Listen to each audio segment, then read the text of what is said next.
Remember when the president said you can keep your health insurance plan if you like it?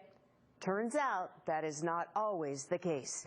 As many as 150,000 people will lose their plans in Oregon alone. News Channel 8's Pat Doris spent the day looking into that. Pat? Well, Tracy, there has been a lot of rhetoric surrounding the whole health care plan, but now that it's getting closer to implementation, reality is setting in. Our state's online system, Cover Oregon, still isn't working a month after it was launched. And it is true, tens of thousands of people will lose their current health insurance plan. Great car. It's just the top of the line 2001 Kia Optima Hybrid. Jose Pino Mesa knows cars. 40 miles to the highway, the fully loaded car.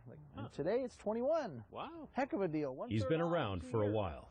Portland car dealer and broker for 22 years here in Portland, Oregon. And during those 22 years, he's had health insurance through Providence Health. As a Catholic, I like to support the system. But he was surprised earlier this month when a letter arrived from the insurance company. All existing health plans will be discontinued in its current form. But that's not what the president said earlier. You keep your own insurance. You keep your own doctor. If you like your plan, you can keep your plan. No, the shift is based on the Affordable Care Act. Gary Walker is a spokesman for Pino Mesa's health insurance company. He said 8,000 people are being moved to new plans because their existing plan will be canceled.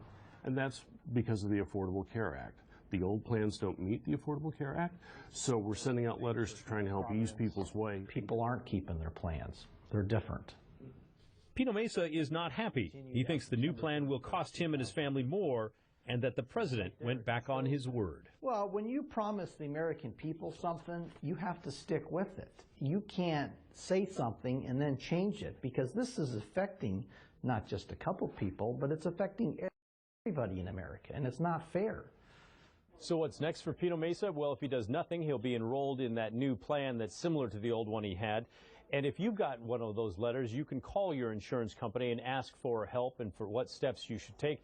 You could also try going on Cover Oregon to see if you can shop and compare for plans. Back to you. Thanks.